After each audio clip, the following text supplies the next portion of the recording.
ನನ್ನ ಹೆಸರು ವೈಶಾಲಿ ಚವಾಣ್. ನಾನು 10ನೇ ತರಗತಿಯಲ್ಲಿ ಓದುತ್ತಿದ್ದೇನೆ. ಕರ್ನಾಟಕ ಪಬ್ಲಿಕ್ ಶಾಲೆ ಬನ್ನಟ್ಟಿ, ತಾಲೂಕು ನರಗುಂದ, ಜಿಲ್ಲೆ ಗದಗ. Inspired award ಮಾನಕ 2023-24. ಮಾದರಿ ಹೆಸರು ಪರಿಸರ ಸ್ನೇಹಿ ಟೂತ್ಬ್ರಷ್ ಮತ್ತು ಪೆನ್. ಇದು ಪರಿಸರ ಸ್ನೇಹಿ ಪೆನ್, ಇದು ಪರಿಸರ ಸ್ನೇಹಿ ಪಾಚನಿಕ, ಇದು ಪರಿಸರ ಸ್ನೇಹಿ ಟೂತ್ಬ್ರಷ್. ಇವುಗಳ ಬಗ್ಗೆ ಹೇಳಬೇಕೆಂದರೆ ಪ್ಲಾಸ್ಟಿಕ್ ಮಾಲಿನ್ಯಕ್ಕೆ ಪರಿಹಾರ ಕಂಡುಕೊಳ್ಳಲು ಅತ್ಯವಶ್ಯಕವಾಗಿದೆ. ಪರಿಸರ ಮಾಲಿನ್ಯವು ಮಾನವ ಜೀವ ಒಂದು ಮಾರಕವಾಗಿದೆ.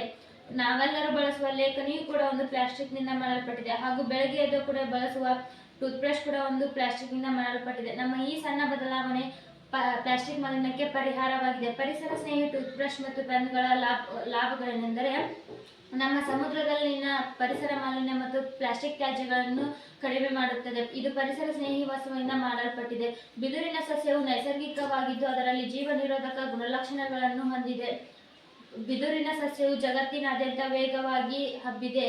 ಅದಕ್ಕೆ ರಾಸಾಯನಿಕ ಗೊಬ್ಬರ ಅಥವಾ ಕೀಟನಾಶಕಗಳ ಅಗತ್ಯವಿಲ್ಲ. ಪರಿಸರ ಸ್ನೇಹಿ ಟೂತ್ಬ್ರಷ್ ಮತ್ತು ಪೆನ್ಗಳ ಅನುಕೂಲಗಳೇನೆಂದರೆ ಇದು ಪ್ಲಾಸ್ಟಿಕ್ನಿಂದ ಮುಕ್ತವಾಗೈತಿ ಮತ್ತು ಜೈವಿಕ ವಿಘಟನೀಯವಾಗಿದ್ದು ಪರಿಸರಕ್ಕೆ ಮಾರಕವಲ್ಲ. ಬಿದಿರು ಅಥವಾ ಮರದ ಭಾಗಗಳನ್ನು ಬಳಸಬಹುದಾಗಿದ್ದು ಕಾಡುಗಳ ಮರು ಅರಣ್ಯೀಕರಣ ಮಾಡಬಹುದು. ಪ್ಲಾಸ್ಟಿಕ್ಗಳಿಂದ ಮಾಡಿರುವ ಟೂತ್ಬ್ರಷ್ ಮತ್ತು ಪೆನ್ಗಳು ಪರಿಸರಕ್ಕೆ ಮಾರಕವಾಗಿದ್ದು ಆಹಾರ ಸರಪಳಿಯಲ್ಲಿ ಸೇರಿಕೊಳ್ಳುವ ಮುಖಾಂತರ ಪ್ರಾಣಿಗಳ ವಿನಾಶಕ್ಕೆ ಕಾರಣವಾಗಿದೆ. ಈ ಮಾದರಿಗಳ ತಯಾರಿಕೆಗೆ ಬೇಕಾಗಿದ್ದು ಕಟ್ಟಿಗೆಗಳ ತುಂಡುಗಳು, ಕರಗಸ, ಹರಿತವಾದ ಕೆಲವು ಉಪಕರಣಗಳಿಂದ ಮಾಡಲ್ಪಟ್ಟಿದೆ. ಈ ಸ್ವಲ್ಪ ಮಟ್ಟಿಗಾದರೂ ನಾವು ಪರಿಸರ ಮಾಲಿನ್ಯವನ್ನು ತಡೆಗಟ್ಟಬಹುದು.